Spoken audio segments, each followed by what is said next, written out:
The Mannin Line with Andy Wint.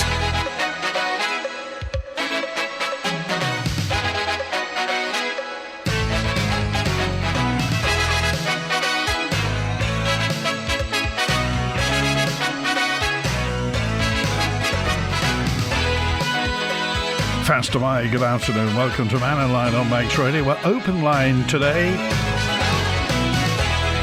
middle of the week, Wednesday.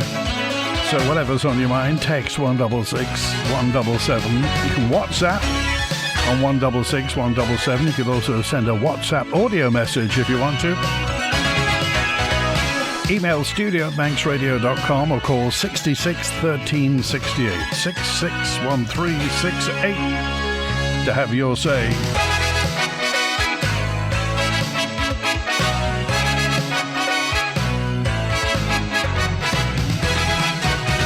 A note in from Andy on 822 says, I don't think there's any way the new boat's going to be able to dock in any adverse weather without the assistance of a tug. Will we be finding a new tug? Well, we don't know yet. We don't actually know when the boat's going to start. We'll try and find out. Everybody's asking when the boat's going to start. Is it this Friday? Is it this Saturday? We wait. Maybe the steam packet just trying to surprise everybody from this. And are you being affected by any broadband problems? Manx Telecom engineers were working to resolve the issue. So if you're having any broadband problems, if you want to tell us where you are having broadband problems. And a note in also regarding the message yesterday from Tim Crockall, the Minister, talking about solar farms and wind farms. And within 2 years, apparently, it's all going to start. Within 2 years. Oh, and this lady's been listening to Tynwald. Good morning. Trying to listen this morning to the Keys or Tynwald debates. It's very, very, very, very difficult to understand and follow because of the amount of coughing that takes place. It seems to me that people gathering there in a very, very unhealthy atmosphere. So it's just my opinion, but it is very distracting, and I'm sure a lot of them are putting it on, as they would say. Thank you for listening. Goodbye. And thank you for listening to our coverage of Tynwald, which is continuing on AM 1368 and on our digital channels. The problem is, I'm not saying we put all the equipment in there. It's just that some politicians cough close to a microphone when somebody else is speaking. I don't think they do it on purpose. Are they that organised? But that's the way it is at the moment. It has been mentioned in the past that the coughing gets in the way of it all. But it's not the technology's fault, I'll just tell you that. Juan's on first today. Hi, Juan. Let's not mention the coughing, Andy. Who knows what it is? A week in Manx politics. Isn't it amazing what can happen a week in Manx politics? It never stops, and I'm presuming you feel sorry for the Chief Minister. He's got a lot on his plate. Well, you know, I think the saying of the week had to be, I think it was on one of the politics pages yesterday, fire the cannon. That's got to be the saying of the week, hasn't it? A bit satirical. Fire the headline writers at the Isle of Man newspapers will be sharpening their pencils. Oh, they might be learning something from that, eh? Might be learning something from that. And Wallaby meet for the schools. I bet that had the ministers hopping and jumping around to the Keys. So...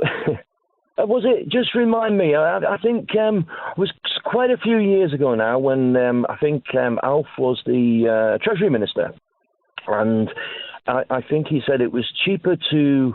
I think it was a large amount of money as well to borrow the money than use our own at the time. If you remember that, Andy. Well, I think they got it at a fixed rate. They borrowed, was it 400 million or something? Yeah, and it was cheaper to borrow it than use our own. That's all good when you've got your own.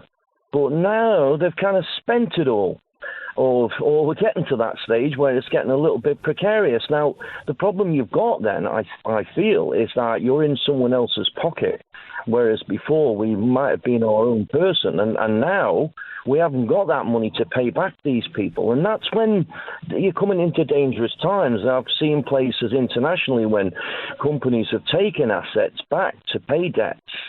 So we're now not in a situation, because of all these overspends, to be glorious like we did before, and we're treading on dangerous ground here. Well, I don't think we've completely spent up. We've got a large treasure chest. We've got the reserves that are there at the moment. It's just that I don't think we're actually adding to them as in the way we used to. But but most of that is ring fenced, and as it should be. We've got to be ring fenced. I mean, anyone who's in business is going to ring fence their money for certain things. But we've spent a lot of the reserves through like silly overspends, and this is the problem. And you can see now that the silent majority of the Isle of Man is starting to get rustled now, and you can see the feedback on a lot of the pages and a lot of the media pages, the social media. A lot of people are now getting disturbed of what's happening because of the very, very loose determination of the way that they're spending the money and the overspends. I just don't get how something can go like the sea terminal, the landing stage, how something can go so far out of line money-wise. And looking at the Chris Thomas put some stuff on a site last night, looking at the spend. Obviously, COVID is the catalyst for everything that's gone on recently, and the overspends and everything, and the budget's going up. But we can only blame COVID for so long. I mean, there's got to be some mistake somewhere. Well, certainly somebody surely within government knew what was going on at the Liverpool landing stage. That surely didn't come as a complete surprise. We knew it was going to be. I mean, everything in government normally goes over. Do you remember when the hospital went over? Everybody was moaning about the hospital went over budget, but not by that much. Exactly, yeah. I mean, and things go up. We understand that, and that should be written into contracts. But when you've got amounts like this, I mean, this is seriously going to harm the island. And as we said now, what spare money have you got to put into any more infrastructure on the island? And the other thing is, as you say, it will, and I'm sure the politicians are more than, I'm sure they're keenly aware, not least Mr. Cannon will be keenly aware that money doesn't grow on trees, so that's our internal reputation. But people from outside, people notice things like this. It will be picked up in other places, in other financial jurisdictions. Other big companies who are looking for contracts on the Isle of Man will be looking at this and narrowing their eyes. And money doesn't grow on wind turbines either. I said some time ago, and quite a few things that I've been saying over the last couple of years, everyone's kind of coming to that same conclusion now. But, the government's got to, they've got to stop looking and listening to the people that's voted them in. I've said for some time now that the civil servants are running the show. And we either need politicians that's going to actually stand up and go, listen, unless you bring this format back to my table and in a format that I can understand, I'm not signing this off, because they're running the shot at the moment. And, somewhere down the line, I keep saying follow the money trail. Someone somewhere is spending money of ours, and they don't care because it's not their money. That's the problem, and we're going to end up with nothing. They're going to walk off with a big fat pension, and we're going to have nothing. So we need some politicians now, a group of politicians, like-minded people who's going to carry us forward, because at the moment, like I said last week, if you entered this lot into the Viking boat race, you ain't going to get out of the harbour. Okay. No one's running in the same direction. All right, thanks, Juan.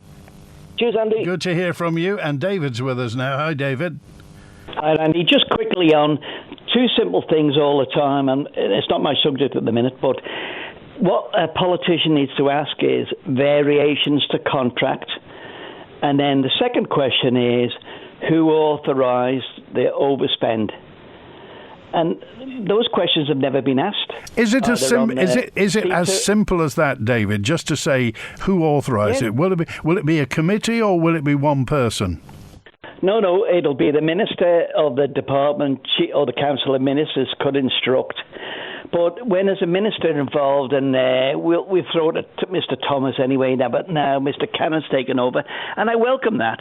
But I was just going to say to you is, when all the issues that when I was in the DOI and other departments too, is the minister brought them to the table and said, look, boys, we're in trouble here. We've got to do something. And you would say, well, have we got a contract with the contractor? Is it watertight? If it's not watertight, are they asking for a variation in the contract what was the value of that variation, and should we endorse it? And that's where I think we're lost a little bit, where Chris has been on his own, captain of the ship, but the crew's not been there. And I'll put it at that. But I want to give a bouquet out, and it's unusual for me. Okay. But I want to give a bouquet out to Tynwald, not all of them, but especially Mr. Krugel for bringing the Manx utility issue forward. Now we have a direction, as far as I'm concerned, is where we're going to be for the future on non-fossil fuel boilers. It's all going to be electric. And remember, I said to them loads of times there, all the government buildings have got, all the schools that are empty from next Friday. Let's get some PV panels on the roof, photovoltaic on them, and start producing that 40, I think it's 40 now, megawatts in it. It's not 30 anymore. I think it's 40 they're predicting. Yeah. And produce it. So now we know when people are building these new houses, the developers are building new houses, they've got to stick 5 or 6 panels on the roof and do it various ways, either going, shunting it down on the network, shunting it onto their own bills, or putting it into hot water. And we've made that decision now, although it's going to take a bit of time. In fact, well, Mr. Krugel said a few years. But I can't see why, within the next year, we haven't done something or put something into planning. Somebody asked a poignant question, I forget who it was now anyway, and said, would you use, like I would call it, national need? So government get together, say, national need, we need to do this for our population to secure our future. It's done. And why would we wait? Who was that company the other day? 6 years to get a planning decision. Yeah. That's awful. Okay. All right, Would David. you want to come to the Isle of Man? Good to hear from you. See you, boy. Cheers now. It's 19 minutes past 12. Well, the chair of Manx Utilities, Tim Krugel, MHK, says he can't put a price tag on the new plans to deliver onshore renewable energy. Tim Krugel's authority, the MUA, wants to build 20-megawatt wind farm and achieve 10 megawatts of solar power by 2026. Can I remind you, that's 2 years this December, the other side of. So 2 years next January, we have to have a 20-megawatt wind farm and 10 megawatts of solar power. Several sites have been identified, and Manx Radio News' Siobhan Fletcher has been looking at the situation. Studies commissioned by Manx Utilities have identified that the appropriate level of renewable energy generation, which can maintain secure supplies, is presently up to 40 megawatts. Working with the Department of Infrastructure, the company has identified over 30 sites suitable to deliver a total of 30 megawatts of solar power on the public estate. Beth Espy joins me now to take us through some of the details. So Beth, where could we see solar panels installed? Well, Manx Utilities says solar panels will be installed on brownfield sites that are already suitably placed to be used. The first phase will see 5 locations being progressed, including the NSC, Nobles Hospital and the Sea Terminal, and the company will use existing roof space and car parks at these sites. Turning to wind power, where could we potentially see those farms set up? Well, 3 sites were originally selected from a study carried out in 2022 by Bureau Veritas, which looked at the suitability of sites for the deployment of both onshore wind and solar generation technologies. These included West Baldwin and Ingebrek, and both of those have since been ruled out as they would have been too hard for construction workers to access. The final 2 sites identified as potentially suitable to deliver a 20-megawatt wind farm are Sulby and Druidale in the north and Eriestane and Scards in the south of the island. A farm at Sulby and Druidale would need 7 to 12 turbines to provide the amount of electricity required, whereas a farm at Eriestane and Scards would need 4 to 5 turbines to generate the same amount of power. Now, this site would have a higher visual impact, but it would be more efficient in terms of the number of turbines. Tim Krugel is chair of the Manx Utilities Authority. He says both sites have their own strengths and weaknesses. We've had some consultants doing tests for us, and with regard to wind and everything else, obviously, as you'd imagine. Now, the issue we've got here, both sites will suit us.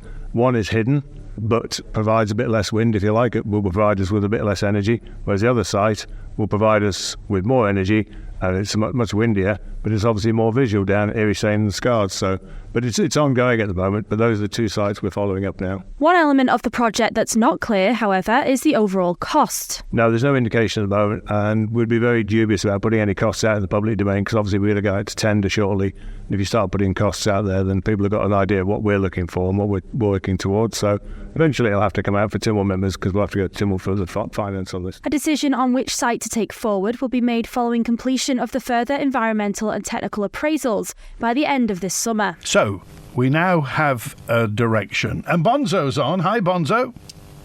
Hello, yes. Oh dear. Now, June, you'd best sit down. Are you sitting down, June? Good. Because you need to.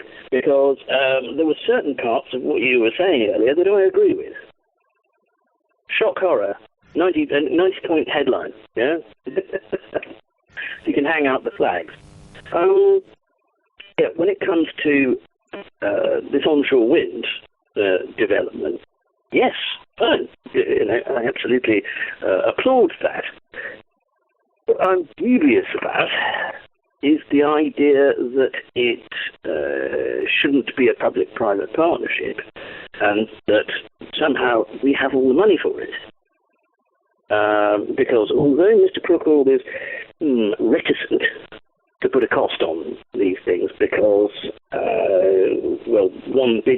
two smaller turbines tend to be more expensive than one big one. So it kind of depends there's a trade-off in where you put the things. But the industry rule of thumb, as I recall, is something like about a million, 1.2 million a megawatt. But that's just for essentially the pole and the turbine and the turbine blades. Then you add on the connection into the grid and other ancillaries. So you then do that, and then of course, issues to do with the land. Although of course the government owns the land, I'm sure the government will probably rent the land to MUA. So MUA will end up paying a ground rent on that. So I think a sum of 30 million would not be a totally inaccurate estimate. So you reckon about £30 million for a 20 megawatt wind farm? Yeah. Okay.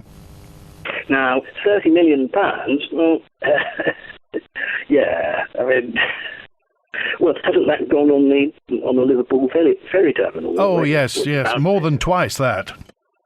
Yeah. Well, as I said, there of course is still another vote, isn't there? I don't think that vote on the supplementary order pack has been withdrawn. Not as yet. For additional funds, no, because it's not a DOI thing, so it's not as if the Chief Minister has to present it. It's a Treasury motion. So that's going to have to be expended, and of course, as Mr. Crookall implies, he's going to have to, once he's costed this, he's going to have to come back to Tynwald for the vote for the money.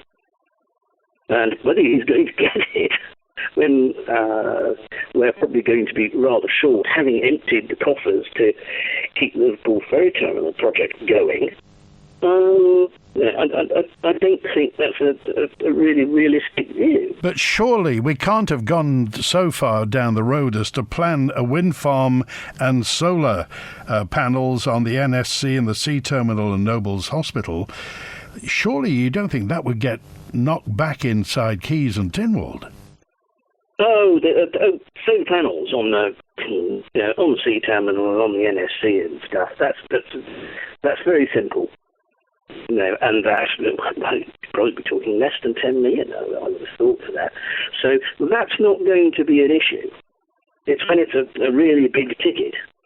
Well, 10 million is a bit, perhaps. Let's call the solar panel something like 8 million, something like that. That's a big ticket. It's nowhere near as big as 30. So I think this is a problem. I think Manx Utilities, although I prefer the idea of public ownership of these things, the thing is that we don't have the money for the capital expenditure. So these things need to be public-private partnerships. And in a public-private partnership, I think the thing would be actually developed more quickly and with a greater control on cost. And which sort of private company, for example, would you suggest will be inclined to get in bed with the Manx government? There are a good many private developers who have actually approached MUA on this. As indeed Tim Crookall has stated in Timmins Keys before. He was saying that I think it was that if he'd accepted all the applications he'd had from private developers, he'd have 400, 500 megawatts. So the appetite for that is there, and the expertise for that is there. But it just seems to be being ignored for very much it's an MUA. Anything that isn't invented here, we're not going to contemplate. And also, I think there is a certain amount of how can I put it, internal politics, whereby the door is being left open for Crogger. I don't think it's any accident that Mr. Cannon's first move as the new DOI minister was to invite Crogger in for talks first thing on Monday morning after sacking Chris Thomas on the Sunday evening. Now, given the situation with Crogger at the moment, he will probably, from what Mr. Cannon was saying yesterday, I think he is minded to grant Crogger anything they want. And that's and that does seem to be very much of a volte-face from his opinions on Crogger, which he gave, I think at least a year ago, when he was very much critical of their sort of their glowing estimates of what might be an income to the Manx government. Okay, and just for the record, Bonzo, which bits of Dewan did you agree with? Well, he was saying about private partnership and private investment on wind and things. So yes, he was talking about private investment in renewables, and yes, that's the way to go. Okay. So yes, Dewan, right? You can come out of your darkened room now and stop taking the tablets. Thanks, Bonzo. Okay then. Good Cheers. to hear from you. And Tony's with us on Mannin Line now. Hi, Tony. Hi there, Andy. I might be mistaken, but I'm not 100% sure. Did the Peel Ports Group not offer to build the new sea terminal a few years ago? I honestly can't remember, Tony. It's so long ago. Sorry, Andy. I've asked several people, and one or two people have said there's something in the back of my mind that said they offered to build it to get the steam packet away from where they are at the moment. But I don't know if anybody could come on and clarify the point. Honestly, don't know. I mean, as you say, the Peel Group bought the Mersey Docks and Harbour Board out, and consequently then got Heysham Port as well as there. They own the other side on the Wirral. They own all the Birkenhead side. So I don't know, and I can't remember whether they offered to build. I vaguely remember a figure of about 13 million to build a sea terminal for us. Oh, don't say that. In Liverpool. Don't say but 13. This is going. I was just saying to your chap I spoke to before I came on, I don't know whether I've got Alzheimer's or not, but I think there's something in the back of my mind that Peel Ports Group offered to build one. Can you imagine? £13 million. I'm almost certain it was 13 million, but it was a few years ago, possibly 4 or 5 years ago. All right, we'll get the history books out and see if that's true. And if anybody knows, Tony, then we can all then go and cry into our beer. Yeah, just on another quick point. Yeah. How many people are really interested in a fantastic sea terminal? You do not spend your 2 weeks holiday at the terminal, do you? No, that's true. But then again, it was always it was always fairly grim. Do you remember that little porter cabin they used to have? Yeah, but it did the job. You know, you got out your car, booked in, you got back in your car, drove down the ramp, and got on the ferry. Because, like you said, nobody spends a 2 weeks holiday at the terminal, do they? Well, we'll see, because nobody's been in it yet, apart from the builders. No. And it's like the new Manxman, fantastic looking vessel. And I hope to God it does the job properly like the Ben McCree has done. But why on earth do you need wardrobes in the cabins? Yes, Nobody's going to unpack for 4 hours, are they? I've seen the double beds. They're very luxurious, aren't they? It's like you say, it does look luxurious, but you're not going to unpack your belongings, are you, for a 4-hour sea trip? All right. Thanks, Tony. Okay. Thanks, Andy. Good to hear from you. Thanks for calling today. 28 minutes before 1 on Manx Radio. The brand new... Well, when's she going to go out? People are running sweepstakes on when the Manxman's actually starting to take paying passengers and paying vehicles and trucks as well. We'll see what happens. Of course, we can see from right here on the top of Douglas Head. So as soon as she starts taking trucks and passengers and cars, we'll tell you.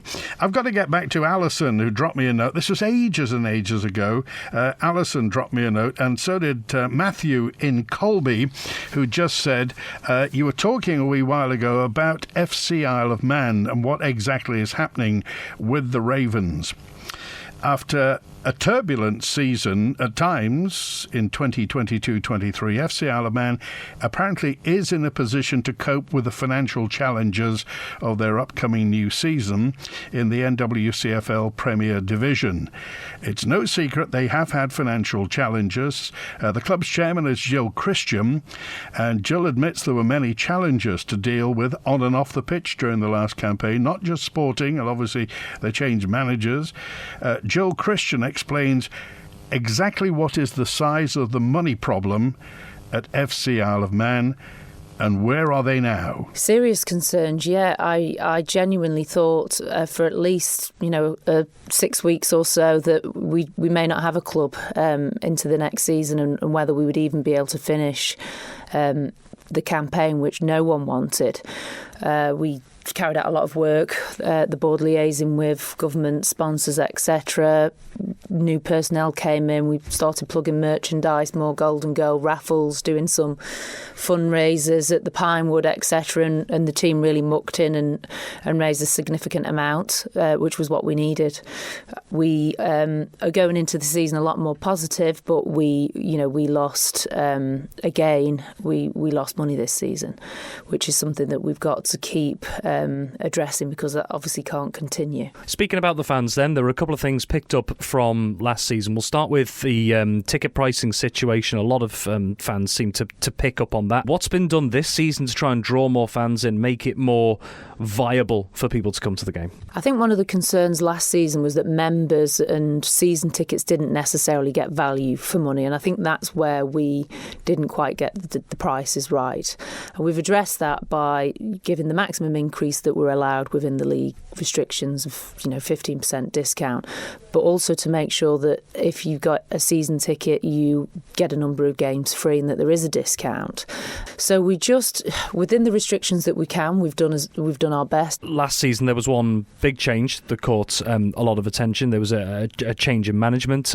Chris Bass was relieved of his duties, and in comes Paul Jones on an interim basis, now the permanent manager. Given the controversy that some people felt it was, have you ever had any time to reflect? Would you do things differently? Of course I'd do things differently. I think everyone involved in the decision would do things differently. There's definitely regrets. I think we were very aware of the sort of esteem and regard that Chris was held in, but I think that we perhaps still underestimated that a little bit. And I'm in contact with Chris at the time, and still, I've said previously I'd love for him and Karen to be at the games.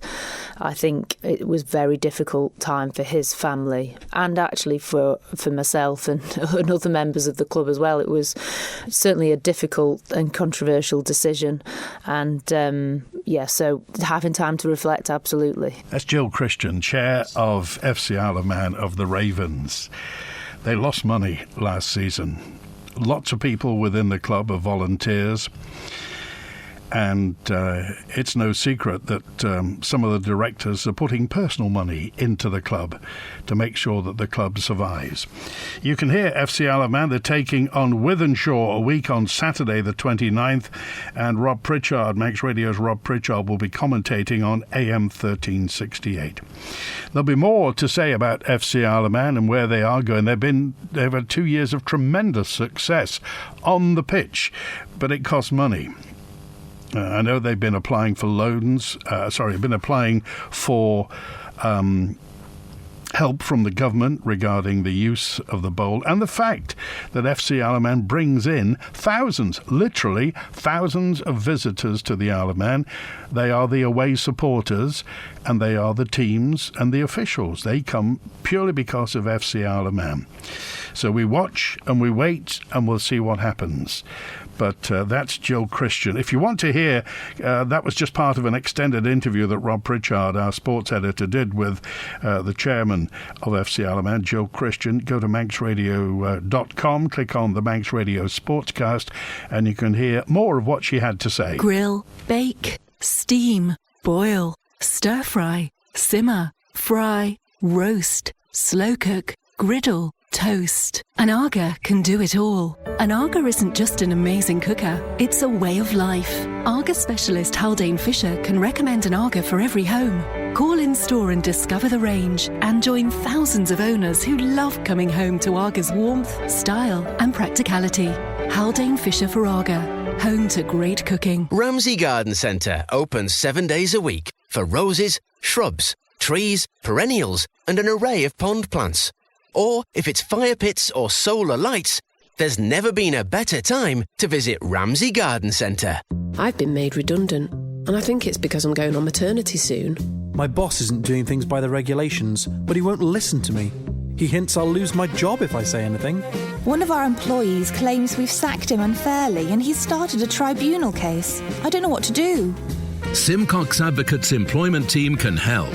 We have the skill and experience to fight your corner. Simcox Advocates, advising businesses and families since 1949. Visit simcox.com. Experience a true celebration of island life, where farming comes first at the 2023 Southern Agricultural Show. With 2 full days of local entertainment, livestock exhibits, local traders and more. With a new showground layout and new demo area including live farm machinery displays.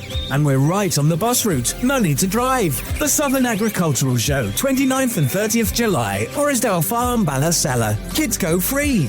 It's a show not to be missed. Supported by Holmes & Davidson Opticians and your nation station Manx Radio, the official media partner of the Southern Agricultural Show.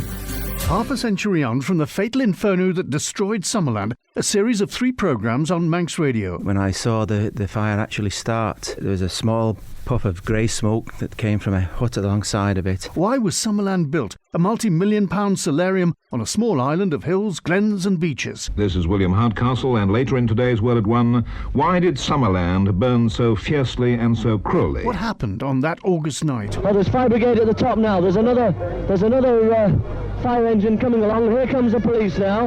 And what now? Where does Manx tourism go from here? Summerland, the full story, coming soon. The Mannin Line with Andy Wint. Mastermind, it's 20-1 now, this Wednesday lunchtime on the Isle of Man. Howard's with us now. Hi, Howard. Hello, Andy. I just listened to that lady about the football. I'm not a football fan, but that does, like the golf and various other sports, the cycling, which I think is this weekend, the Fondo, and various other aspects, they definitely bring people. And I've heard on your own programme on Manx Radio, there's 600 people coming over, and there's so many people.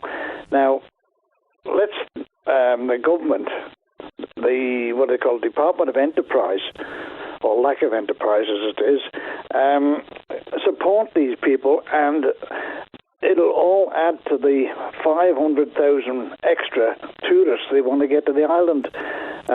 So let's do something sensible. And also, I mean, Howard, this came out of nowhere. There was no FC Isle of Man 3 years ago. It's just exactly, and they have created that amount of visitors out of their own efforts. Correct, and not only that, But the people that come into the island here to visit and to watch the football, they're from all accounts, they're thoroughly enjoying themselves, and others are saying we're going to come back again. So it's a double whammy. You're investing and in the people that's going to come to the island and return visits, not just for a football match.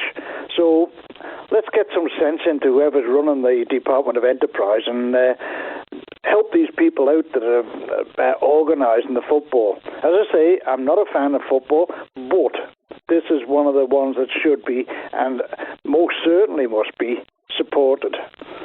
But what I was going to come on for is just when that was on. Now, the Manxman, now I'm going to stand corrected on this, they can come on, but when she's been going around the various ports, Liverpool, if she's been there, Heysham, Belfast, but she got certification for those ports, but when I'm led to believe it went to Dublin, certification was not available. And this is to enter and use the ports. But it just crossed my mind. Well, the reason I heard was because of the lack of actual lifeboats. She has a distress area where you can go down the slides and into life rafts, etc. She's built the modern way. The lifeboats, they don't have them as such nowadays. But because of that, she was not given her certification for use of Dublin Port. But one of the things that crossed my mind was Liverpool, Heysham, Belfast are all part of the United Kingdom. Right. But Dublin is still within the EU. Yes. Now, is it the EU directive that says you've got to do this? And that is what's spoiling the cake. Interesting, Howard. I hadn't heard that, and certainly that raises questions for the future, doesn't it? It does. For ships coming in and out, I know there are regulations on aircraft and various aspects and various other bits and pieces. So has this new ship of ours, fine ship, I hope she's successful, as good as the Ben, because that's been the equivalent of 2 of the old ships. She's been making 4 crossings a day and keeping the lifeline open. So let's hope the Manxman does the same. But has she fallen foul of EU regulations? Is it a bit of idea that hasn't been built in the EU? It's built in Korea. Let's make it life awkward for a while for them. Well, we'll find out. We're trying to find out from the state. They won't even tell us when the first voyage is going to be, so we'll wait and see what happens. No, well, it's understandable that the crews and the captains and the various have, by maritime law, have got to take so many. It's like us taking a driving lessons and going for your test, which makes sense because there's a big lump of a vessel and you can do an awful lot of damage with it. But I hope she does well, and she should last about 30 years, hopefully. Okay, all right. Thanks, Howard. Take care. Good to hear from you. It's 16 minutes before 1. I fully remember. It was 25 years ago I joined Manx Radio in October 1998. Started doing the Mannin Line, and the things top of the list everybody was talking about. Well, Marge Jockham was talking about dog muck half of the time. We were talking about how expensive Manx Airlines was. Oh, be careful what you wish for. And also, everybody hated the Ben McCree. I mean, absolutely loathed. There was King Orry mania, and everybody hated the Ben McCree. And hasn't she done well over 25 years? Loathed when she first got here. She sat so high in the water, and it was a Ropax vessel. It was obviously a Ro-Ro with a passenger lounge on top, and everybody hated it. And funnily enough, we've got to love her after 25 years. Oh, I got a message in just saying, Andy, Mannin has no Mannin has no lifeboats, just an MES system, and she uses Dublin. That's the Fastcraft. So Mannin has no lifeboats. So presumably the same will be happening for the Ben. Fingers crossed. Anyway, Angela's on. Hello, Angela. Hello there. Hi. You were just saying about you don't know when the Manxman is due to go. Well, when she's due to start paying passengers. Well, I'm a paying passenger and I'm going on her on Wednesday. Which Wednesday? Today? No, next Wednesday. Next Wednesday. Next Wednesday. I've booked, I'm going across at the weekend, and my return trip on next Wednesday is on the Manxman. And when I tried to reserve a seat in the Niarble Lounge, I was just told not available. And I looked at further down, I don't want a cabin, but curiosity says not available. So I contacted the steam packet to say I would really like to reserve a seat. And I was told, just keep an eye and check a few days before I travel, and just to see if they've opened up for seats being available. Why would they do that? I think, personally, because it's the first day of her travel, supposedly, and I think maybe if she doesn't get the full certification, then they'll put the ben on. Oh, I see. So they're hedging their bets. They're hedging the bets, I think. And then I was telling somebody else about it, and she said she'd heard, and doesn't know whether it's true or not, that some people are getting a £75 return ticket to go there and back in the same day so they can sail on her.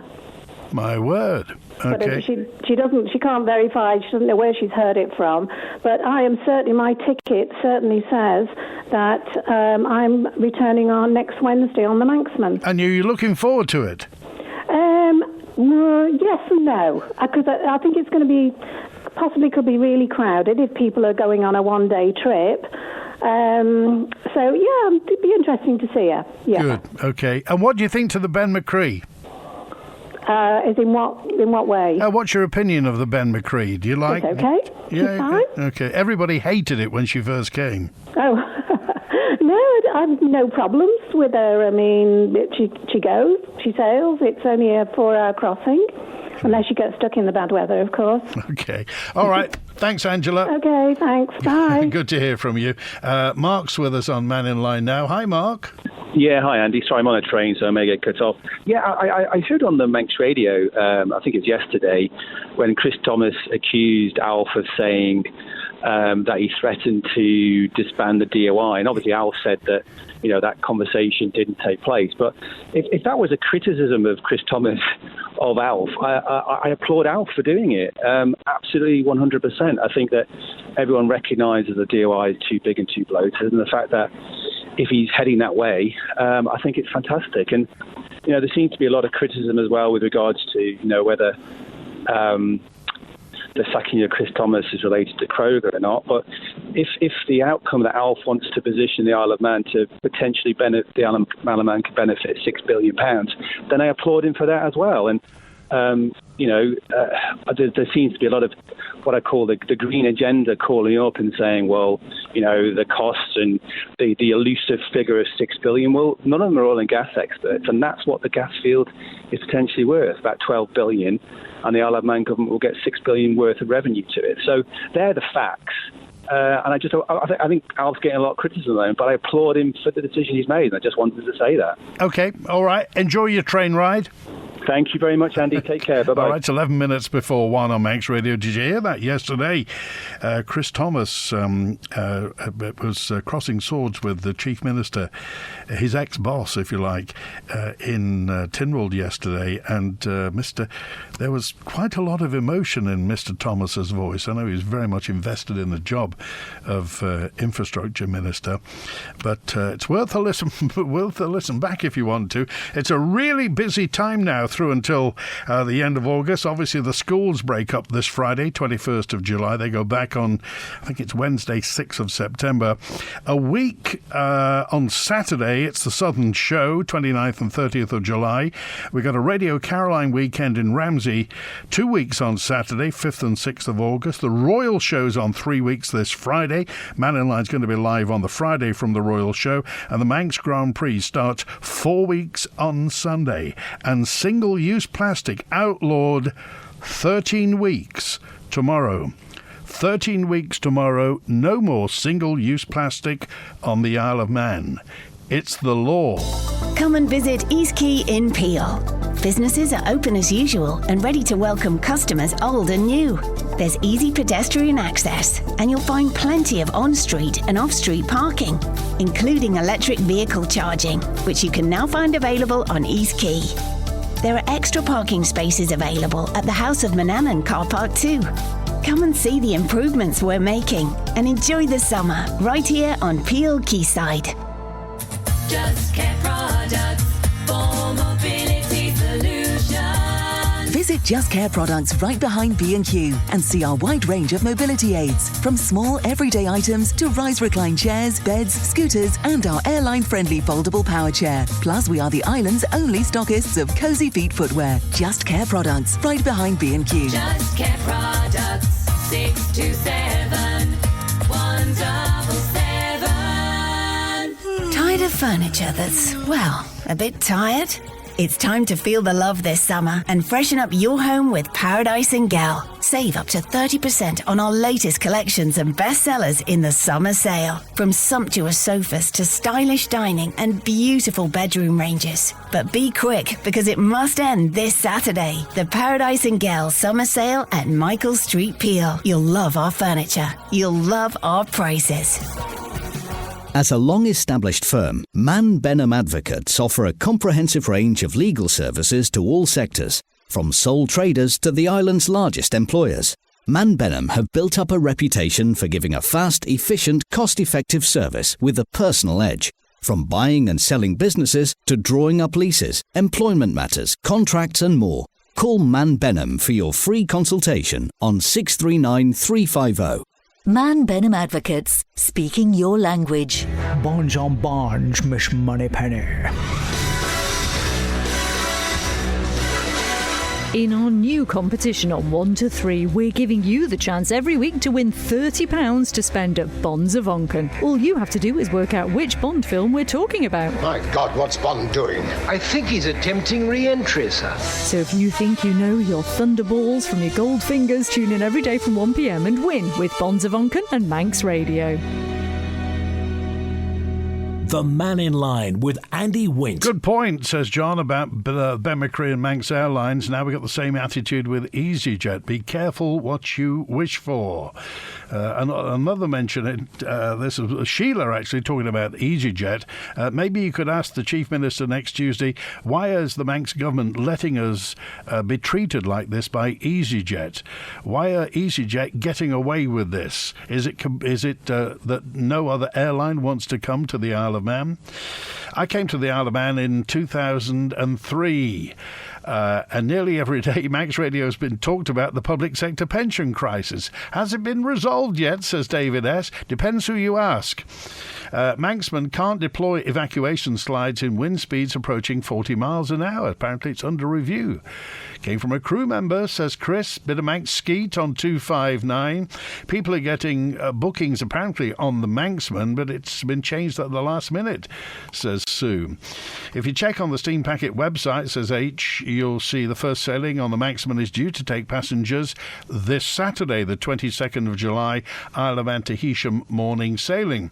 Go to the website and check timetables. It's all there, so it must be official. It's on the Isle of Man Steam Packet website. This Saturday, Isle of Man to Heysham morning sailing will be Manxman's first sailing. Texter 776 says the Manxman hasn't been to Dublin, Belfast or Liverpool yet. Apparently. We didn't know that. If you look at the website for the Steam Packet, the Manxman, the MX as she's known, is sailing 8:45 Saturday the 22nd. Guarantee one thing, Douglas Head will be alive with people as it was when she arrived from Korea. Everybody's saying it. It's this coming Saturday. And a message in just to say Manxman hasn't gone to any port apart from Heysham and Douglas. That says that. And no to government money, taxpayers' money is going to fund football or anything else, says Gav. Well, the point is that out of nowhere we now have thousands of visitors coming to the Isle of Man because FC Isle of Man, and you heard Jill Christian, chair of FC Isle of Man, is losing money. There are private individuals putting their own money into it to bring something to the Isle of Man. The government funds all sorts of other things. The government puts money into Manx National Heritage, puts money into the Heritage Railway System, subsidises all sorts of things. Manx Sport and Recreation is allied to the Isle of Man government, and that supports sport on the Isle of Man. Just asking.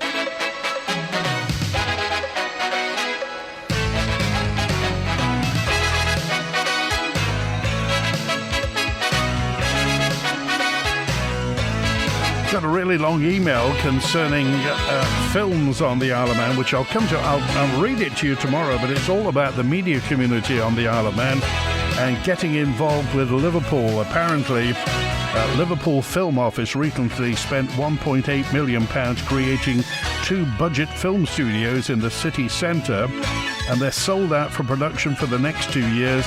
They now want to ally with the Isle of Man. It's a long and complicated story. I'll try and précis it for tomorrow just to see what's happening.